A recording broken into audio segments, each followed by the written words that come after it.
La saison 6 de Fauteuil Radio est propulsée par le cabinet Laverie de Billy. Avec une équipe intégrée de 200 professionnels établis à Montréal, Québec, Sherbrooke et Trois-Rivières, Laverie est un cabinet d'envergure reconnu pour offrir des solutions juridiques personnalisées et innovantes, adaptées à la réalité de leurs clients. Merci à Laverie d'encourager les initiatives et les voix étudiantes de Fauteuil.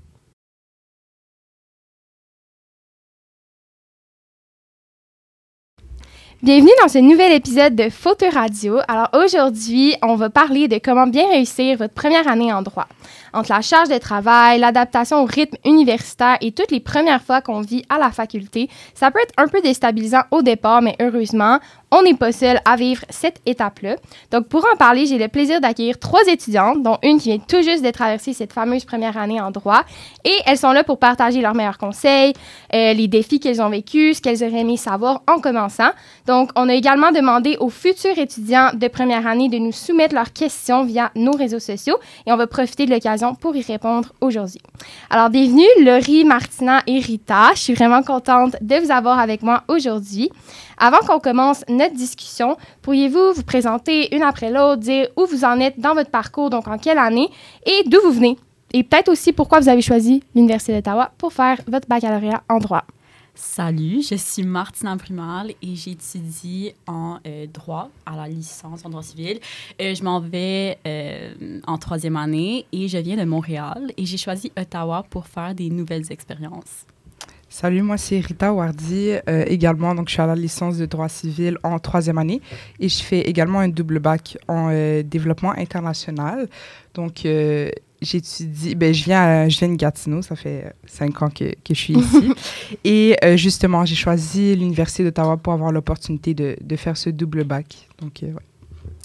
Bonjour tout le monde, je m'appelle Laurie. Je commence ma 2e année du bac en droit. Je viens de Repentigny, qui est sur la rive nord de Montréal. Puis la raison pour laquelle j'ai choisi Ottawa, c'est parce que c'est une faculté qui m'avait été recommandée par des gens qui sont passés par le programme avant. Donc, avant de rentrer à la faculté en droit, est-ce que vous s'est fait une idée de la fac? Est-ce que c'est complètement différent de ce que vous aviez en tête ou c'est exactement ce à quoi vous vous attendiez?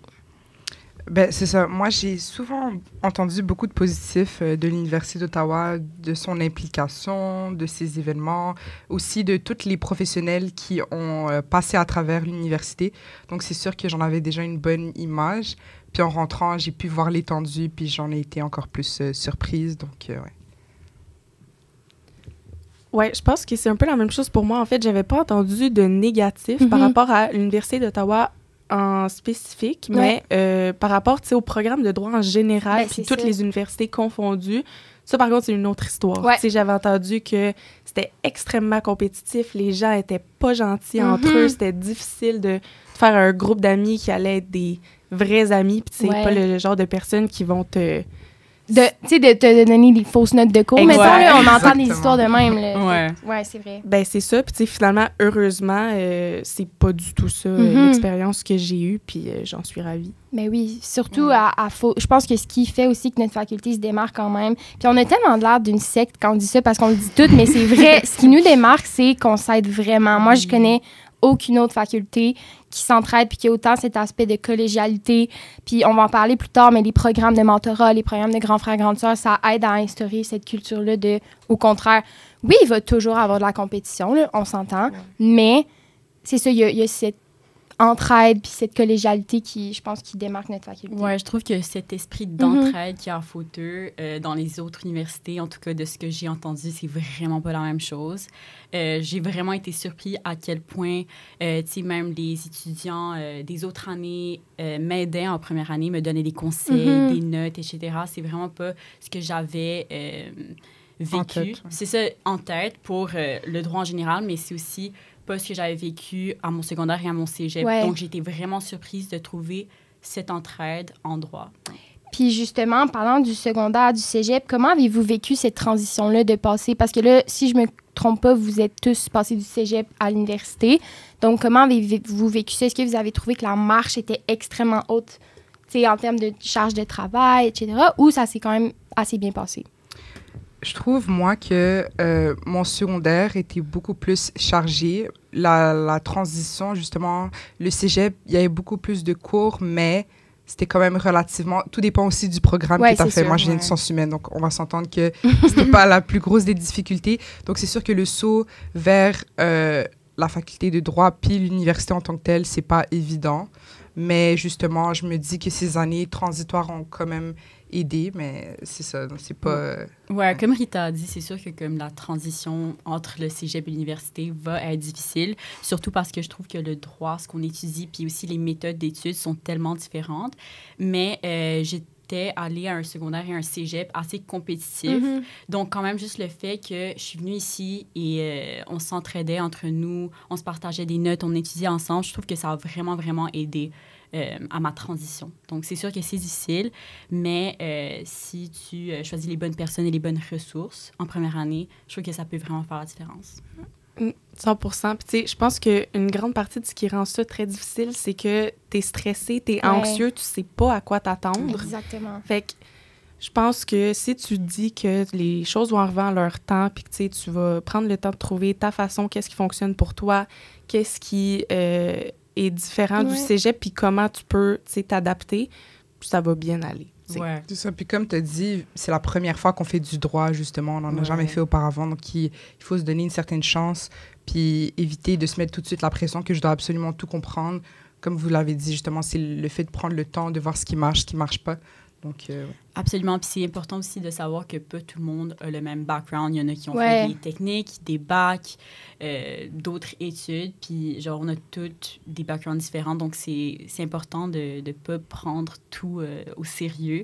Puis de se donner une chance de vraiment comme faire des erreurs, comprendre le droit, comprendre comment ça fonctionne, étudier correctement. Donc, comment avez-vous réussi à équilibrer vos études, votre vie sociale, du temps avec votre famille?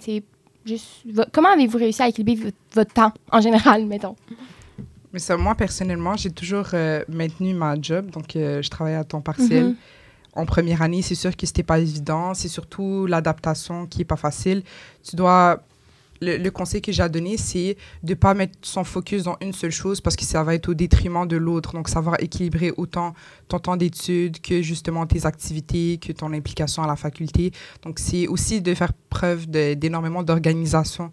Donc, vraiment bien faire les affaires pour s'assurer que tout fonctionne. Mais c'est sûr, comme je dis, c'est de l'adaptation. Des personnes qui rentrent avec une job, qui réalisent que c'est peut-être pas fait pour eux, qui veulent se concentrer sur leurs études et inversement. Donc, c'est vraiment de se donner le temps, du lousse pour voir ce qui fonctionne pour chacun. Mais c'est sûr, c'est ça. En première année, c'est quand même difficile parce que, moi, je suis arrivée dans une nouvelle ville avec des nouvelles personnes, des nouvelles habitudes.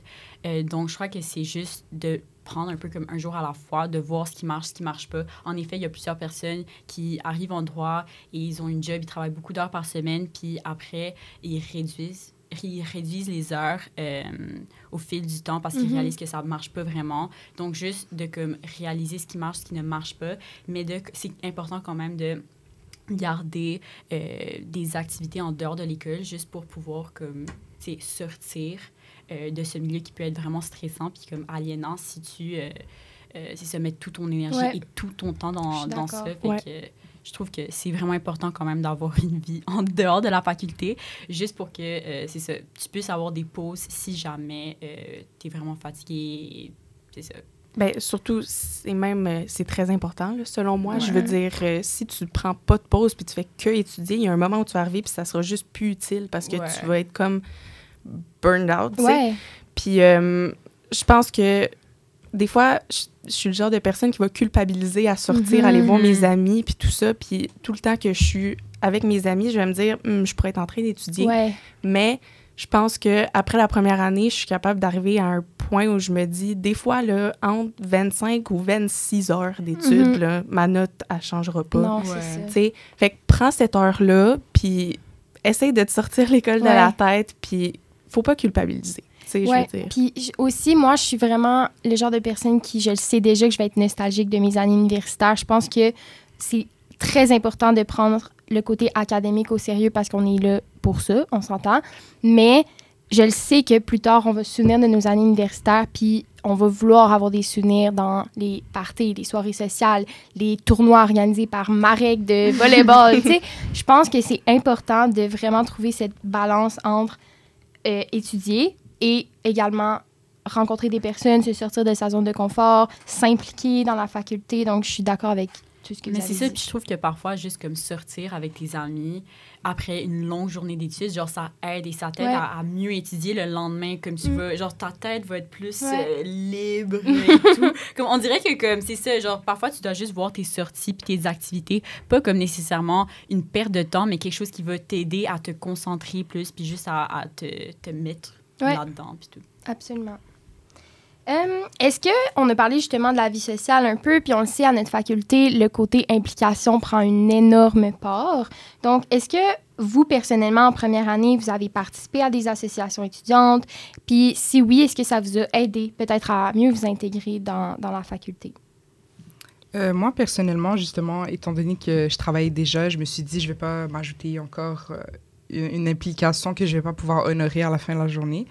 Mais en contrepartie, j'ai participé à énormément de conférences qui faisaient que ça me permettait autant personnellement d'avoir un certain enrichissement parce qu'il y a vraiment beaucoup de professionnels qui sont invités, etc., puis de découvertes que tu fais. Puis en même temps, ça ne me mettait pas la charge forcément d'avoir certaines tâches à faire. Mais c'est ça, ça dépend de chacun. Donc, c'est pour ça qu'il y a la possibilité d'être un VP première année dans des associations. Ouais. Tu peux juste assister à des conférences. Donc, on a tellement d'activités que tu peux trouver justement ton bonheur tout en n'ayant pas à compromettre les autres aspects justement de ta scolarité. Ouais, c'est ça que moi, ma première année, j'avais décidé de ne pas vraiment m'impliquer juste parce que je ne savais pas à quel point j'allais pouvoir gérer mon temps et je ne voulais pas que si je ne pouvais pas gérer mon temps puis je mettais moins de temps dans mes implications, ça impacte les autres. Mais je suis quand même allée à beaucoup d'événements puis j'ai vu un peu c'était quoi les implications, c'est ça, qu'est-ce qui pouvait en ressortir. Donc, c'est ça, je crois que ça doit venir de toi, mais il faut aussi que tu réalises que tout est nouveau. Puis, ce qui marchait probablement avant ne veut pas être vraiment la même chose. Donc, je crois que c'est ça.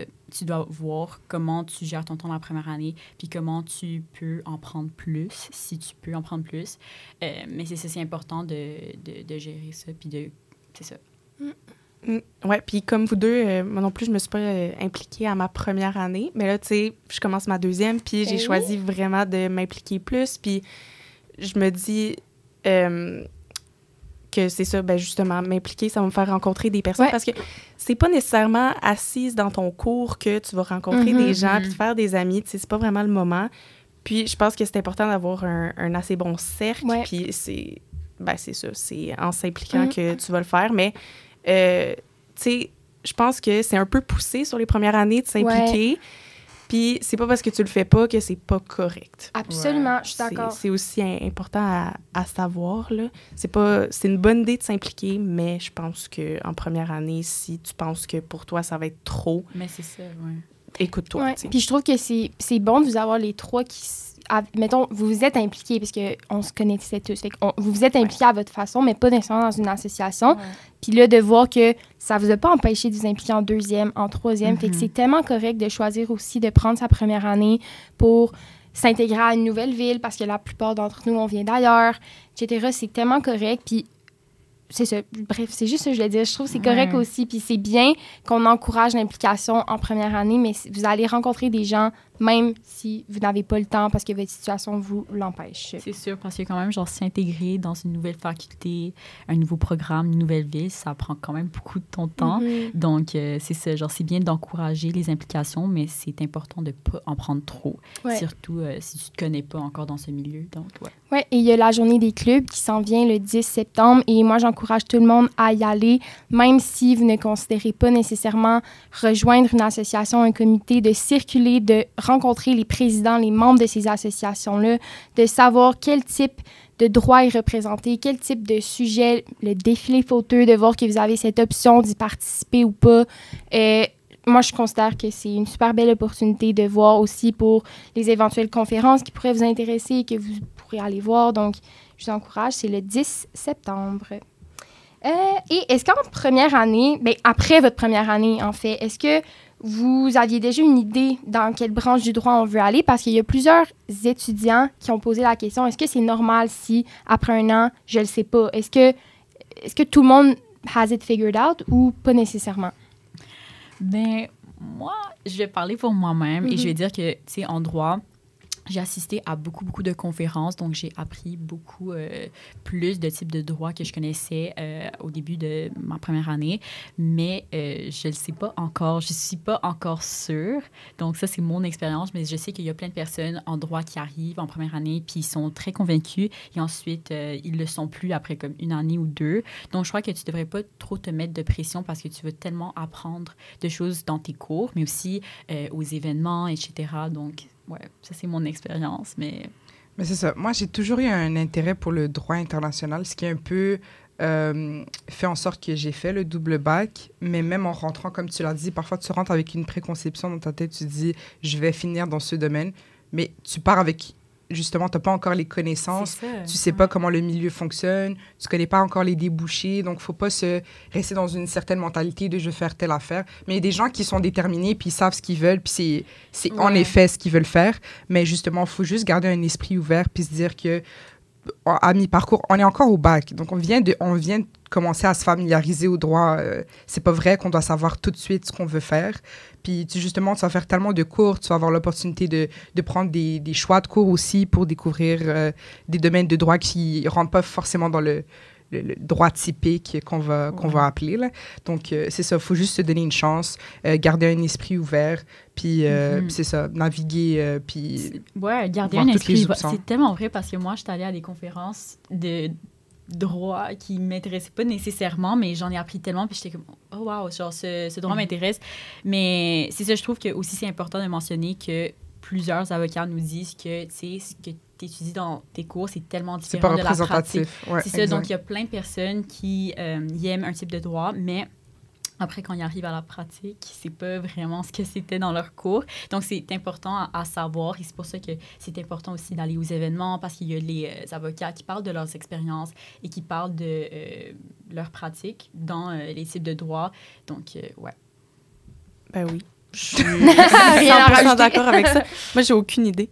Puis en première année, tu choisis pas tes cours, fait que ça fait que t'as pas le choix de découvrir un petit peu tout. Là. C'est très de base, là, la première année, les cours, on s'entend, mais tu vois un peu de tout, fait que là, ben, ça te donne une opportunité en deuxième année, quand tu choisis tes cours, tu prends ce qui t'intéresse, qu'est-ce qui a de l'air le fun, qu'est-ce que t'aimerais en apprendre plus sur.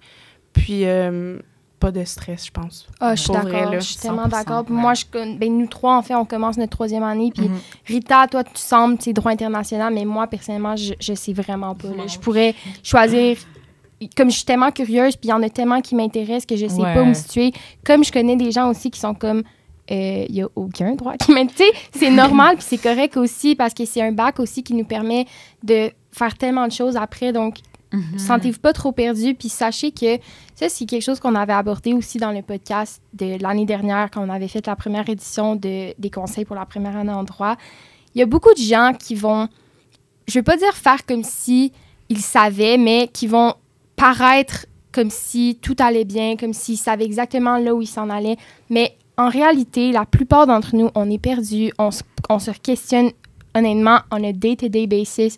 Puis je pense que de pas tomber pour cette illusion que tout le monde has it figured out, que tout le monde a des A+, et sur la liste la doyenne. C'est pas vrai nécessairement. Donc, juste ne pas trop se fier à ça. Puis si vous savez pas, après 1 an, après 2 ans, après 3 ans, ce que vous voulez faire, c'est vraiment pas plus grave. Puis... ça se peut aussi que ce soit ton expérience de travail, ton stage que tu vas avoir par la suite. C'est la pratique qui va te faire découvrir ce que tu veux. Tu peux même commencer dans un domaine, tu pratiques, tu réalises, c'est vraiment pas pour moi. Exact. Donc, faut pas, c'est ça, comme tu l'as dit, rester dans un certain mindset. Puis surtout, je me dis, moi, dans ma tête, le droit, la conception du droit est tellement large, elle se jumelle à tellement de domaines différents que c'est normal, justement. Pour moi, c'est la normalité qu'on sache pas exactement où est-ce qu'on veut aller dans un domaine qui est aussi large que le droit. Donc, il faut vraiment se donner la chance puis avancer. C'est sûr, genre, comme tu as dit, garder un esprit ouvert. C'est ça. Puis comme le Rial l'a dit en première année, c'est des cours assez de base, très général. Vous allez suivre obligation 1, droit des biens, droit de la famille, droit des personnes. Est-ce que parmi ces cours-là, il y en a un qui vous a surpris, soit en bien ou en mal, et pourquoi? C'est une question assez... C'est juste que moi, je suis curieuse, parce que moi, mettons, je le sais que droit des biens, jamais j'aurais pensé aimer ce cours. Et après 2 ans à la licence, c'est encore le cours que j'ai préféré. Puis ça, je pense que ça en dit gros aussi sur c'est qui les professeurs que vous avez. Parce que moi, personnellement, nous, on avait Maître Picotte, Marc-Antoine Picotte.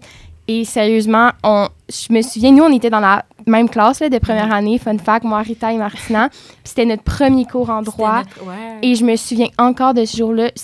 Sérieusement, c'était incroyable ce cours-là. C'était tellement... Tu sais, c'était vraiment... Il parlait en avant, il y avait un PowerPoint. Mais je sais pas pourquoi, tout le monde dans notre groupe B, on était comme captivés. Puis on était capable de suivre ce cours-là. Puis pourtant, c'est un cours qui est, corrigez-moi si je me trompe, mais peu apprécié des étudiants. C'est assez... Mais c'est surtout qu'il ne se basait pas juste sur, OK, voici tel article, tel alinéa. Il expliquait le contexte social. Des exemples. Sur les propriétaires, les locataires, et puis comment ça fonctionne, etc. Donc, vraiment, il y a des profs à la faculté qui marquent le parcours. C'est pour ça que j'ai posé la question. C'est parce que j'aimerais aussi rappeler que des fois, peut-être que vous n'aimerez pas un cours en raison du prof. C'est dommage, mais c'est ça. Ou de la méthode d'enseignement, parce qu'on est tous différents. Donc, de ne pas associer trop le type du droit au cours que vous avez suivi, parce que ça peut tellement changer, soit en bien ou en mal. Il y a des profs, mettons, je ne vais pas les nommer, mais qui, pour moi, leur méthode fonctionnait moins bien, puis c'est bien normal, c'est bien correct. Mais il y en a d'autres pour qui droit des biens. Je pense que si ça avait été un autre prof, j'aurais probablement vraiment pas aimé ce cours-là. Là. Fait que ça dépend tellement. Donc, vous, est-ce que vous avez eu une expérience similaire ou pas? Non, pas vraiment? J'ai été surprise d'aimer mon cours de droit de la famille. Ah oui? Honnêtement, là, je pensais que c'était zéro mon genre. Puis, là, je dis pas que je me suis découvert une passion non plus, mais j'ai été agréablement surprise. Puis, je pense que c'est, oui, peut-être entre autres à cause de la méthode d'enseignement puis tout ça. Puis aussi, les lectures étaient, ma foi, très intéressantes. Moi, lire des lectures où c'est comme des situations que je pourrais retrouver dans la vie de tous les jours, puis comme peut-être que ça me fait penser à quelqu'un que je connais, puis tout ça, ça me captive, tu sais, plus que lire peut-être. Et là, j'aime bien le droit constitutionnel, mais des fois, les décisions, c'est quelque chose. Fait que, tu sais, des cours où les lectures sont plus amusantes, là, ça, j'ai été surprise. C'est plus, mettons, concret. Tu es mieux capable de t'imaginer quand ça se passait. Oui, je comprends ce que tu veux dire, c'est vrai.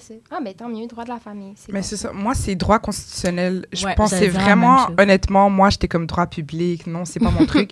Mais en ayant eu Robitaille, justement, en première année, ça a complètement changé ma mentalité. Donc, c'est à se dire à quel point les profs peuvent impacter ton intérêt pour une matière. Puis on parlait de partage des compétences. Qu'est-ce que je m'en fous en réalité, mais comment il l'expliquait, la passion avec laquelle il racontait. Ça fait toute la différence. Ça fait toute la différence. Pareil, au niveau obligation, c'est pas... c'est ça, on dirait que j'aime rien, mais par exemple, la responsabilité civile, j'ai tellement aimé parce que c'est tellement concret. Je pensais pas, justement, mais voilà, tu fais vraiment des bonnes découvertes. Absolument. Cours. Absolument. Et dans le fond, les cours en première année, oui, c'est général, mais c'est aussi, c'est difficile quand même, parce que c'est pas parce que c'est des types de droits généraux qu'on va pas quand même en profondeur sur ton droit constitutionnel. Fait que, est-ce que vous... c'est correct si vous en avez pas vécu, tant mieux, mais mettons, moi, je sais que j'ai vécu des surprises dans mes notes. Moi, j'ai été déçue de certaines notes en première année. Comment avez-vous vécu ça, si vous avez eu des échecs ou des mauvaises notes? Parce que ça arrive à tout le monde. Spoiler alert, ça arrive à tout le monde. Est-ce que ça vous a vraiment comme choqué? Comment vous êtes remis de ça? Parlez-moi-en. Mais comme c'est ça, moi, j'ai vécu aussi des difficultés en première année. Je trouve que comme j'avais pas tant eu de difficultés au secondaire et au cégep. Donc, arrivé à l'université où mes cours étaient très particuliers, tu sais, les méthodes d'études sont tellement différentes du cégep, du secondaire et tout. Mais je crois que ce qui m'a vraiment, vraiment aidée, c'est juste de pas... le garder pour moi-même, d'en parler à mes amis. Je trouve que ça m'aidait tellement, juste de sortir d'un examen, puis d'appeler quelqu'un, juste comme d'en parler. Puis, tu sais, on vit la même chose, puis je trouve que si on n'en parle pas, on croit qu'on est comme la seule ou les seuls qui vivent des difficultés, alors que non, on vit comme toute la même expérience. On prend, genre, si on écrit toutes les mêmes examens. Donc, je trouve que comme en parler, puis ça aide vraiment, vraiment. Puis de ne pas se sentir seul, de ne pas se sentir comme si le droit, c'est trop compliqué, puis c'est trop difficile, puis c'est pas pour moi. C'est ça. Donc, je crois que vraiment en parler, ça aide énormément. C'est ça, surtout si tu trouves des personnes qui vont te supporter, puis qui vont vraiment être là pour toi, puis on va se dire comme c'est comme parfois, c'est après des examens, tu sais, je vous parlais. Puis, tu sais, on restait pas dans le négatif, on était comme, OK, mais c'est correct, si on a un autre autre examen, on va étudier ensemble. Puis je trouve qu'en première année, c'est vraiment bien qu'on a comme tous les mêmes cours. Oui, c'est vrai ça. Donc, je trouve que comme, on vit les mêmes expériences et on peut en ressortir ensemble. Ouais. Donc, je trouve que c'est ça, vraiment comme... C'est beau, sortir, ça. Puis que, ouais, c'est ça. C'est une belle phrase. Aller chercher de l'aide aussi avec les mentors puis les ressources qui sont données par l'université. Mais surtout, c'est ça, entre étudiants, vraiment, c'est ça. Donc, un autre conseil que je donnerais, c'est de ne pas se faire d'attente. Parfois, tu penses que l'examen, tu l'as A1, 100%, tu viens, Easy. tout le confidence du monde, puis tu reçois ta note, puis tu tombes de haut. Ou sinon, par exemple, tes intras sont super bien passés, donc tu penses que les finaux, justement, ça va être pareil. Ou même inversement, faut juste pas se faire d'attente, fais l'étude. En fait, à the end of the day, moi, c'est la réalisation, je l'ai fait en première année à l'hiver.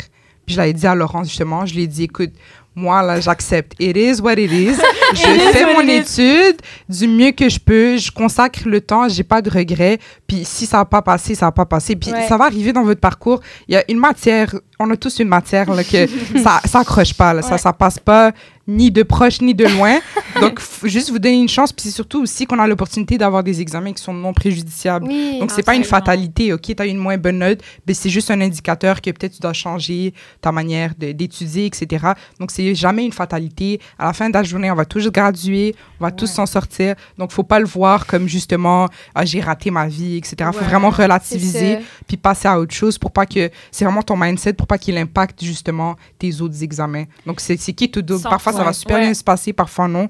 Donc, vraiment, juste se donner une chance. Puis, comme je te dis, tu fais du mieux que tu peux. Ça passe, ça casse, mais on avance. Mais c'est tellement vrai. C'est comme, tu sais, t'as pas juste cet examen. Si cet examen s'est mal passé, tu sais, comme tu viens de finir un examen, puis t'es vraiment pas bien parce que tu penses que t'as pas bien fait, genre, il faut vraiment que comme, tu passes à autre chose. Genre, parce que lâche prise, là. C'est ça. T'as d'autres examens, puis comme, utilise, tu sais, ta motivation du fait que t'as pas bien réussi cet examen pour bien étudier pour les autres. Genre, je trouve que comme ça, c'est vraiment comme quelque chose à prendre en compte. Là. Puis un autre conseil que j'ai à donner, c'est que parfois, tu penses que tu as vraiment foiré l'examen. Là, c'est un peu le contraire. Ouais. Mais justement, à la fin de la journée, mais aussi un conseil que j'ai à donner, je sais qu'il y a certaines personnes qui comparent leurs réponses à la fin.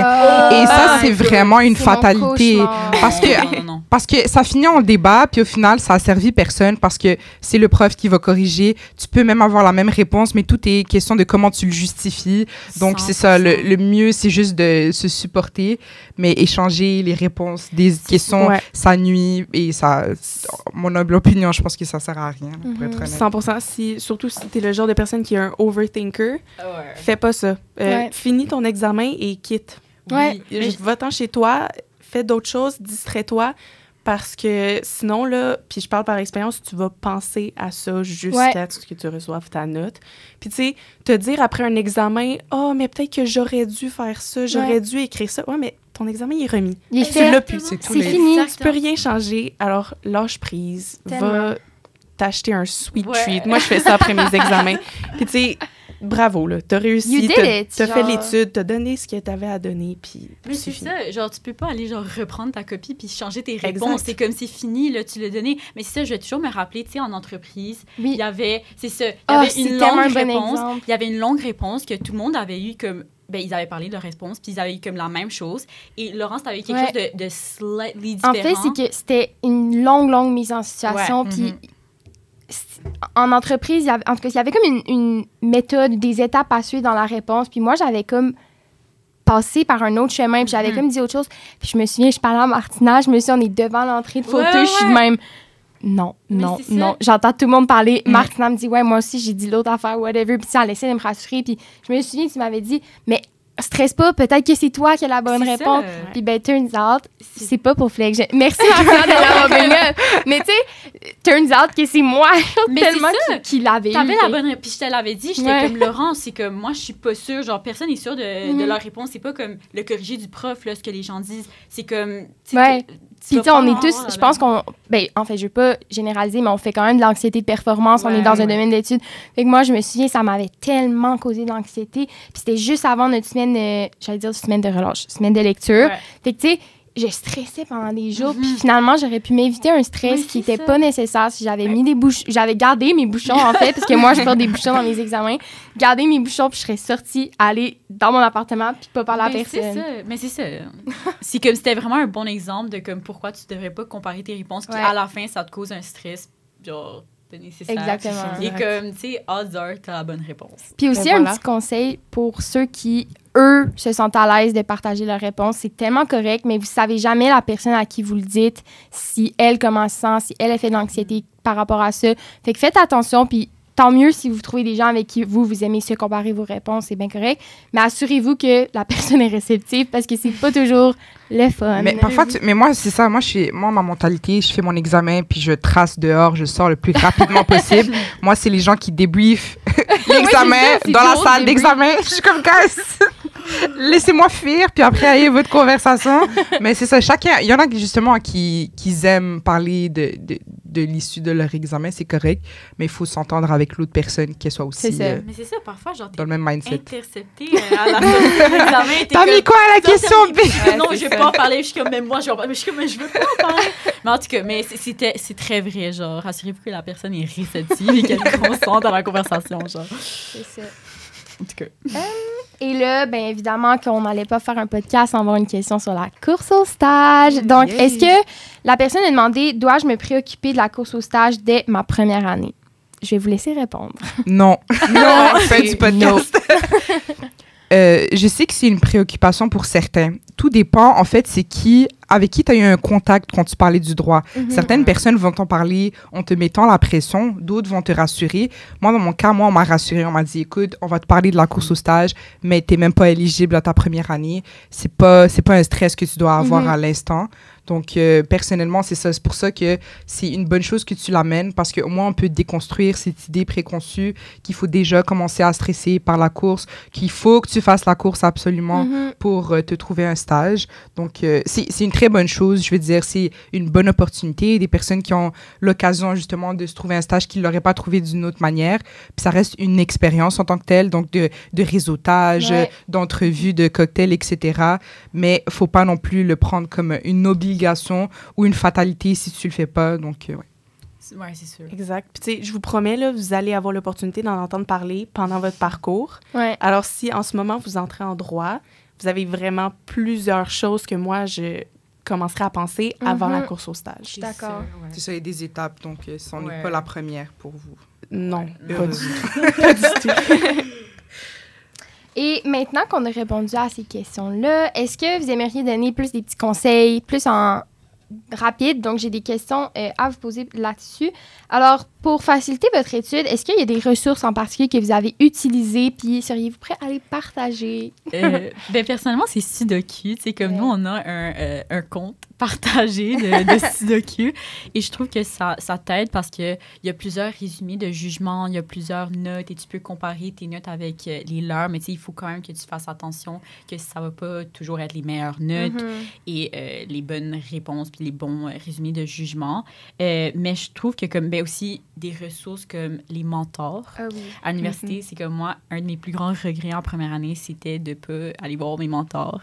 Je trouve que c'est comme des tuteurs privés, genre, c'est comme prenez avantage de ça parce que c'est vraiment des personnes qui ont pris vos cours, qui peuvent vous expliquer vos cours, qui peuvent vous donner des conseils par rapport aux profs que vous avez. Donc, c'est ça. Je trouve que c'est aussi de savoir connaître vos ressources, ce que vous pouvez utiliser. Ouais.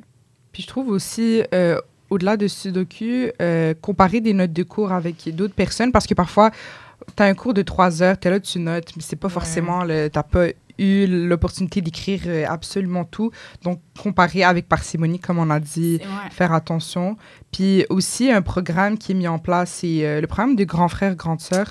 Ça, je trouve, c'est vraiment pertinent. J'ai eu l'opportunité, justement, d'avoir un grand frère, puis j'ai eu l'opportunité d'être grande sœur aussi. Puis c'est un programme qui est vraiment enrichissant parce que c'est un étudiant qui est rendu un peu plus loin dans son parcours, qui te donne des conseils, qui t'épaule, qui te donne ses notes de cours. Donc, tu sens que tu as un support, tu as quelqu'un qui check sur toi, qui te demande comment ça va, etc.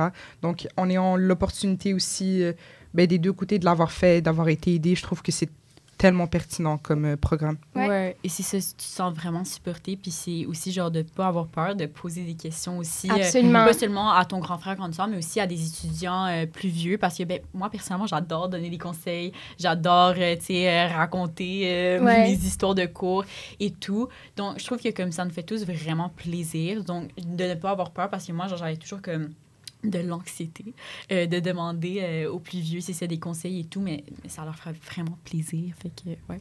Absolument. Il y a plusieurs ressources, utilisez-les. Oui, absolument. 100%. Et quels sont les meilleurs endroits où étudier, soit à Ottawa ou à l'université plus particulièrement? Okay, moi, j'ai un peu découvert ça cette année, plus qu'en première année, mais quand j'ai vraiment beaucoup de choses à étudier, et j'ai vraiment besoin de me concentrer, Morissette. Ouais. C'est pas la plus belle bibliothèque, mais comme t'es vraiment productive. Genre, à Morissette, vraiment, t'es capable de lock-in et tout. Et surtout, à Morissette, je trouve qu'il y a pas... tu sais, si tu veux... dans mon expérience, si tu veux, à Bryan-Dixon, la bibliothèque de Fauteux, il y a beaucoup de personnes que tu connais. Alors, c'est plus facile de socialiser, 100%. C'est tellement amené à yapper, comme on dit. Il y a des gens que tu connais, que t'as pas vu depuis, je sais pas, une semaine, puis que tu veux aller voir pour leur parler, mais comme... Tu sais, à Morissette, il n'y a pas beaucoup de monde qui Non, c'est vrai. C'est vraiment comme pour lock-in. C'est ça, mais c'est aussi de trouver ce qui marche pour toi. Parce que si tu es à la bibliothèque comme 12 heures par jour, puis après, comme tu as fini ta journée, puis tu as réalisé que tu as encore plus d'études à faire, c'est clairement, il y a quelque chose qui ne marche pas. Et tu ne peux pas juste comme trop rester et puis t'enfermer à la bibliothèque. Genre, trouver un peu ce qui marche pour toi. C'est qu'il y a des personnes qui aiment plus étudier genre à la bibliothèque, d'autres genre dans des cafés, etc. Donc. Mais ça, je pense aussi diversifier les coins où tu étudies. Justement, si tu passes toutes tes études à Morissette, à un moment donné, peut-être que tu as étudié le mental, je ne sais pas comment il va aller. Moi non plus. Moi, je comprends, Martina, quand j'ai vraiment besoin de faire quelque chose, mais dans un temps limité. Là, sinon, je vais perdre la tête. Ouais. Mais c'est ça, parfois, tu peux aller à Fauteux, Bryan-Dixon, ça te permet d'avoir des études de groupe. Tu peux aller dans un café. Moi, je suis une personne... Quand j'ai besoin de lock-in, justement, c'est chez moi, dans ma chambre, enfermée, le moins de bruit possible. Donc, c'est juste de voir, toi, adapte-toi. Puis, je sais que nous, on avait toujours des coins différents. À un moment donné, c'était au 5e. À un moment donné, c'était au 4e, aux tables, où on jasait un peu trop, je pense. Mais c'est ça. Donc, c'est à chaque fois, essayer de diversifier tes sources d'études pour t'assurer que, justement, tu vois un peu l'envergure. Puis, à la fin, tu vas découvrir tes propres coins. Là. Donc, ouais. Ben, exact. Essayez d'être self-aware, guys. Parce que moi, j'aimerais vraiment ça, aller étudier à la bibliothèque, à une table avec mes amis, mais je suis très consciente que ce ne sera pas productif. Alors, si je dois vraiment me concentrer, tu sais, surtout pour faire des lectures, j'ai pas besoin de parler quand je fais mes lectures. Fait que c'est chez moi, dans ma chambre, puis il n'y a pas de bruit. Mais je suis d'accord qu'aller étudier en groupe ou hors de chez soi, parce qu'on s'entend que passer toute la journée dans sa chambre, la santé mentale, c'est moyen. C'est ça. Mais essayez d'apprendre à vous connaître. Qu'est-ce qui fonctionne pour vous? Tout le monde a tellement des méthodes d'études différentes. Moi, par exemple, je sais que si je suis dans ma chambre, je vais faire tout sauf étudier. Comme, on dirait que there's no one to help me accountable. Aussi, fait que je suis sur mon cellulaire ou... je vais faire 1001 affaires qu'il n'y a pas rapport. Fait qu'on dirait que d'être dans l'environnement de la bibliothèque, j'ai cette pression de « OK, là, t'es à Bibi, tu t'es déplacé, t'es ici pour une chose, étudier. » Puis oui, je parle aussi beaucoup, mais je prends des pauses. Puis en tout cas, fait que pour moi, définitivement, la bibliothèque Bryan-Dixon, c'est difficile voyons, à décrire en podcast, mais les petites tables là, avec les lumières, là, en tout cas, vous savez de quoi je parle. Vous allez bientôt découvrir ce petit spot nouveau depuis l'année passée. Moi, j'ai passé littéralement mon année l'année dernière, matin, midi, soir. Quelqu'un a demandé, est-ce que vous recommandez de faire les lectures avant ou après les cours? Avant. S'il vous plaît, faites-le avant. Puis, tu sais, la vie étant la vie, ça se peut que ça arrive une fois que vous n'ayez pas le temps de faire vos lectures avant. Pas de panique. Mais essayez de le faire avant parce que quand tu arrives dans ton cours puis le prof explique, la lecture en parle puis tout ça, si tu ne l'as pas lu, tu perds un peu ton temps, honnêtement. Ben, en fait, selon mon expérience, là. Puis, quand tu as lu la lecture, ben, ça fait juste comme, de un, te rafraîchir la mémoire. C'est expliqué d'une autre façon que peut-être toi, tu l'avais comprise. Fait que je recommande vraiment de le faire avant. Là. Puis c'est surtout, moi, je me rappelle toutes les fois où j'ai pas fait mes lectures et je suis venue en classe. Déjà, j'ai regretté. Je me suis dit, qu'est-ce que je fais là? Moi, je les faisais pas assez avant. j'avais de l'anxiété. J'étais comme, OK, mais je comprends rien. Mais puis là, de quoi elle parle? Et puis, je suis dans la merde. Et puis, donc, c'est ça, tu commences à stresser. Donc, mais comme tu l'as dit, Laurie, ça se peut que, justement, tu prennes du retard, ça arrive. C'est très probable, même. Prendre une habitude, justement, les faire avant, puis ça te donne une certaine constance, puis t'es régulière, etc. Donc, honnêtement, avant, c'est l'idéal. C'est ça, si tu fais pas tes lectures, c'est tellement facile de juste perdre le fil du cours et de genre d'être perdu, puis après, pendant comme 2 heures, t'es juste dans la lune parce que tu sais pas comme de quoi il parle, le prof et tout. Donc, je crois que aussi faire des lectures avant, ça t'aide à être beaucoup plus attentive et productive durant ton cours. Et j'ai l'impression que des cours de 3 heures, c'est quand même beaucoup de ton temps. Donc, tu sais, quand t'es là, sois là, genre. Puis c'est surtout si, par exemple, t'as beaucoup de jurisprudence à lire, tu peux lire des résumés ou tu peux justement essayer de te familiariser. Au moins avoir de quoi où tu sais c'est qui au moins les main protagonistes. Là. Si on dit les noms étaient comme... Carly contre Duplessis. Who the hell is this? Mais c'est ça, t'es juste perdu, puis après comme... En tout cas, mais c'est ça, mettons comme t'entends une jurisprudence que t'as étudiée ou que t'as lu, genre un jugement de quoi, t'es comme, OK, genre je sais de quoi il ça te rafraîchit la mémoire, ça te keep updated, puis t'es plus concentré, exact. Genre si tu lis les... c'est ça, si tu fais tes lectures avant, c'est comme aller en classe, c'est productif, c'est comme une étude, une pré-étude. Ouais. Puis là, j'ai juste un petit disclaimer là, pour les premières années. Quand on dit lecture, vous allez en avoir énormément. Puis, des fois, il y a de la jurisprudence, des fois, il y a de la doctrine et tout ça. Moi, mon conseil, c'est que ta doctrine, là, comme, lis-la vraiment juste si tu as besoin. Je suis tellement d'accord. Parce que sinon, je sais pas comment tu vas arriver dans ton temps. La jurisprudence, c'est très important, mais... Quand on te donne de la doctrine à lire, c'est comme un supplément. Si tu comprends pas. Mais parfois, j'ai eu l'impression que la doctrine m'a plus mélangée que la matière de base. Ça peut être un couteau double tranchant parce qu'il y a des profs qui vont se baser sur la doctrine pour monter leur cours. Donc là, ça l'aide parce que ça vient vraiment compléter tes notes puis ça t'aide beaucoup. Mais il y a d'autres profs qui l'enseignent.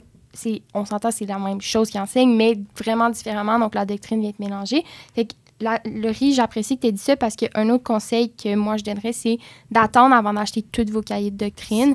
Premièrement, il y en a beaucoup qui est disponible en ligne, donc c'est vraiment pas nécessaire de débourser tous ces coûts-là. Puis deuxièmement, vous en aurez peut-être même pas besoin. Donc, attendez, allez à vos premiers cours, essayez de voir un peu la vibe de votre prof, comment il... Ça se peut que vous allez arriver puis il y en a un qui dit non, doctrine obligatoire, comme d'autres vont vous dire c'est vraiment pour vous. Fait que attendez. Puis non, c'est un très bon conseil, ça. Bonne idée. Est-ce que, dernière petite question pour vous, est-ce que vous avez des méthodes d'études? C'est difficile à expliquer comme ça sur le spot, mais comment vous travaillez? Est-ce que vous travaillez plus seul, en groupe, dépendant du contexte aussi? Je sais que moi, mettons, pour mes intras, c'était plus seul, mais les finaux, on se faisait des révisions de groupe avec des flashcards. Comment avez-vous des petits conseils d'études à partager? Mais moi, durant tout mon parcours scolaire en général, j'ai toujours, étudié seule. J'aimais vraiment le travail individuel. Mais arrivé en droit, je trouve que ça m'a vraiment, vraiment aidé de faire des études de groupe. Juste parce que parfois, tu sais, comme ça va beaucoup plus vite. Et mettons que toi, tu comprends pas quelque chose, mais il y a quelqu'un dans ton groupe de genre 5 personnes qui le comprend puis peut comme te l'expliquer. Je trouve que ça t'aide vraiment aussi à déstresser dans certaines situations. Et c'est ça, comme nous, en première année, on se faisait comme des documents de révision puis on séparait la tâche. Et je trouve que comme ça nous aidait vraiment à comme pas prendre autant de temps que si on faisait seul. Donc, je trouve que c'est ça. Pour moi, genre, le travail de groupe m'a vraiment aidé, surtout en première année. Comme ça, c'est ça, on s'entraidait beaucoup. Mais c'est ça, mais c'est sûr que ça marche pas pour tout le monde. Et si tu vois que ça marche pas pour toi, c'est comme force-toi pas à continuer à aller à des études de groupe juste parce que les autres le font. C'est ça. Puis ça se peut que tu aies des périodes, justement, que certaines périodes, tu veux travailler en groupe, d'autres seul. Donc, c'est vraiment à ta discrétion. Puis l'étude en groupe te permet de vulgariser la matière. Donc, c'est surtout ça. C'est comme une conversation. Donc, ça permet de mieux l'assimiler. Ou parfois, tu penses avoir compris quelque chose, puis en ayant la perspective de quelqu'un d'autre, ben, ça le déconstruit. Puis là, tu es comme, I didn't see it that way. Donc, c'est vraiment pertinent. Puis un autre conseil que j'aurais à donner, ça, c'est vraiment... niveau études, c'est de prioriser la compréhension du code civil. Je sais que nous, notre problématique, c'était qu'en automne, tous nos examens étaient à livre ouvert, ce qui faisait que le code, en fait, justement, nos documents de révision, on écrivait la matière, puis on annexait les articles directement, ce qui faisait qu'on n'avait pas l'habitude de feuilleter, justement, d'aller dans la table des matières. Puis quand tu comprends le code, tu comprends toute la matière. Tout est basé sur le code. Puis si en hiver, justement, on s'est un peu mangé une claque parce que tout était à livre fermé, puis c'est toi et ton code, puis ta tête, là. Donc, puis une fois que tu te retrouves dans ton code civil, c'est vraiment moins pire qu'on pense. C'est ça, le plus difficile, à mon avis, c'est d'apprendre à te familiariser avec ton code, puis une fois que tu as le code maîtrisé, ben, you're good to go.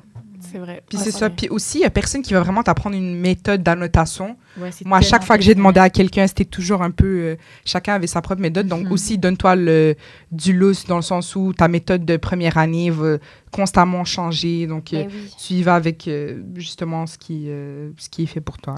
Ouais. Puis tu sais, je veux juste... En fait, moi, je suis une personne qui étudie majoritairement seule. Comme je disais tantôt, j'ai de la misère à pas parler quand je suis avec des gens. Puis des fois, c'est une perte de mon temps. Mais pour l'étude en groupe, là, ce que je trouve vraiment le fun, c'est que, tu sais, on est toutes des personnes différentes avec des expériences différentes. Puis même si on assiste au même cours, on va avoir comme 70 versions différentes de la même phrase que le prof a dit. Fait que des fois, juste d'en parler, ça va comme complètement changer ta perspective. Tellement. Fait que je pense que c'est à essayer à 100%. Je suis vraiment d'accord.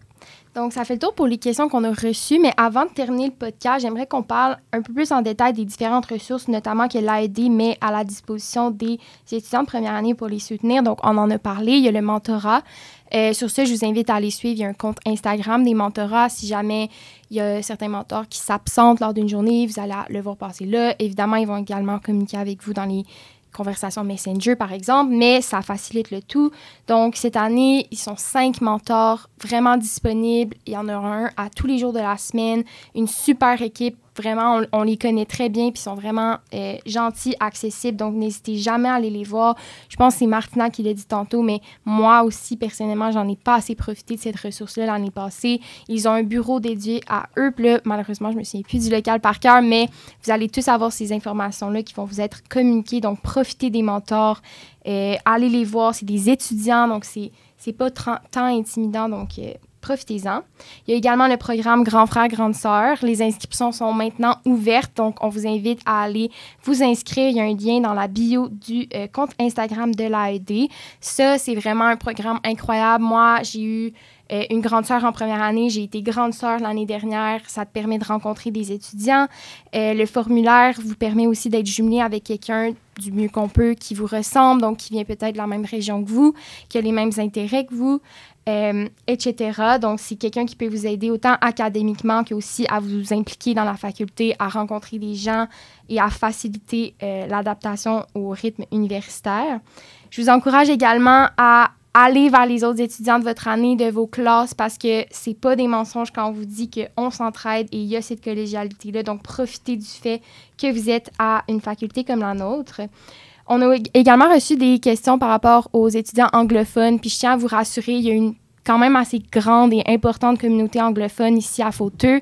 D'ailleurs, on a aussi un vice-président aux affaires anglophones, Andrew, à l'AED, qui est disponible pour vous aider, pour vous donner des méthodes d'études adaptées au fait que là, on étudie en français, les examens, etc.